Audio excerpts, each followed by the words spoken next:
Nous sommes au CIO, le Centre d'interprétation de l'eau de Sainte-Rose, avec Corinne Prince. Bonjour Corinne. Bonjour.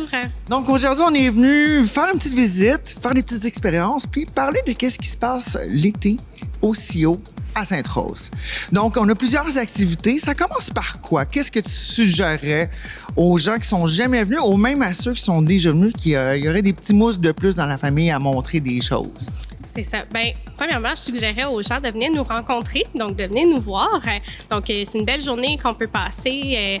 On peut aller sur la berge, voir la rivière et visiter nos expositions. Donc, cet été, on a une nouvelle exposition temporaire. Elle s'appelle « Deux rivières pour une île ». Donc, c'est composé de photos de la rivière des Mille-Îles, la rivière des Prairies.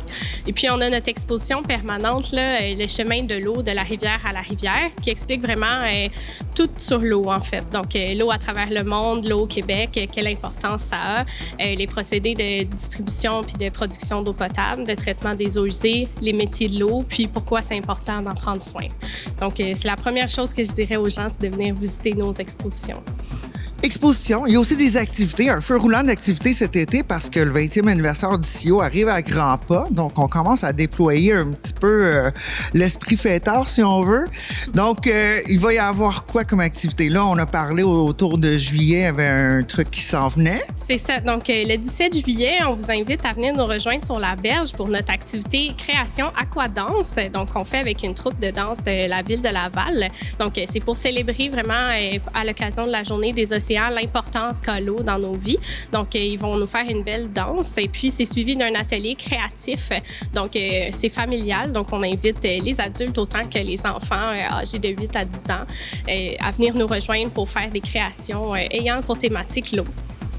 Ensuite, j'ai entendu parler de rallye. Oui, on a notre célèbre activité Rallye des rivières. Donc, tout a été relancé l'année dernière. Donc, on est rendu avec 20 bornes tout autour de l'île de Laval. Donc, ça vous permet à vélo, à voiture, entre amis ou en famille, de découvrir les berges et puis dans nos beaux panneaux d'interprétation qui sont tout autour de l'île pour en savoir plus sur les rivières. Donc, on a vraiment abordé l'aspect de la faune et la flore, l'histoire et le patrimoine autour des rivières, ce genre de choses-là. Puis, c'est accompagné d'une application mobile, donc c'est 100% gratuit, tout le temps accessible, c'est bilingue, donc anglais-français. Puis il y a une version familiale et une version régulière, donc et ça c'est plein de contenus supplémentaires sous format interactif. Donc il peut y avoir photos, vidéos, des questionnaires, des énigmes visuelles. Donc on invite vraiment les gens à se déplacer, d'aller faire le tour pour découvrir leur rivière. Ensuite, on parle d'étoiles, mais ça concorde avec l'eau quand même. Tu peux nous donner le filon? Oui, c'est ça. Donc, pour célébrer notre 20e anniversaire au CIO cette année, on fait un événement sur les perséides. Donc, à la mi-août, les informations vont être bientôt en ligne. Donc, je vous invite à aller consulter nos réseaux sociaux puis notre site web pour avoir toutes les infos. Mais c'est ça, on va vraiment avoir une journée festive sur la berge avec plein de kiosques, des activités scientifiques, notre pièce de théâtre Eldorado. Puis, on invite les gens à rester observer les étoiles par les télescopes le soir. C'est pendant la saison des perséides, donc on va pouvoir faire des vœux. Exactement. C'est bien ça. Et puis, pour ce qui est du reste, est-ce qu'il faut réserver pour ces activités? Combien ça coûte?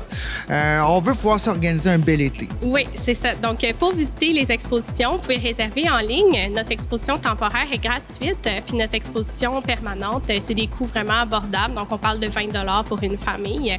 Pour le Rallye des rivières, c'est 100% gratuit, incluant l'application mobile aussi. Puis pour les deux événements aussi, c'est gratuit.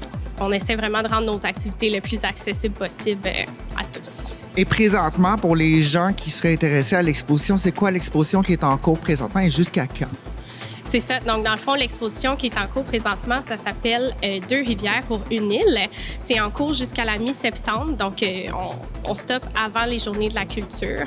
Donc, vous avez tout l'été pour venir les découvrir, les photographies qui ont gagné les concours de rappel, parole, création. Et puis, pour les gens qui voudraient s'inscrire, qui voudraient en savoir plus, qui voudraient vous suivre sur les médias sociaux, où est-ce qu'on vous rejoint? Où est-ce qu'on vous suit? C'est ça. Donc, on a notre site web. C'est possible de réserver puis d'avoir toutes les informations de nos activités en ligne. Je vous invite aussi à vous inscrire à notre infolette. Donc, il y a un petit formulaire super simple à remplir sur notre site web en bas de page. Puis, pour les réseaux sociaux, on est pas mal sur tous les réseaux. Donc, Facebook, Instagram, Twitter, LinkedIn, YouTube. Vous pouvez nous trouver Centre d'interprétation de l'eau. Parfait. Un gros merci, Corinne Prince. Donc, Maud Cambronne pour la suite. On va venir vous voir cet été. L'eau, c'est source de vie. Oui. Puis là, on va apprendre tout ce qu'il y a à savoir sur l'eau, sensibiliser les gens sur l'importance de l'eau dans leur vie, surtout dans une société. Parce que là, on a quelques ateliers qui nous démontrent beaucoup de choses, là. Oui, c'est ça exactement. Donc, l'eau est partout. L'eau est primordiale. C'est notre or bleu au Québec. On en a beaucoup. Donc, beaucoup de gens, ils portent pas attention, mais c'est une ressource qui est limitée. Donc, il faut vraiment en prendre soin, l'économiser, ne pas jeter n'importe quoi dedans, puis vraiment la valoriser, la mettre en valeur. Un gros merci, Corinne. C'était Stéphanie Léveillé au Centre d'interprétation de l'eau pour TVRL.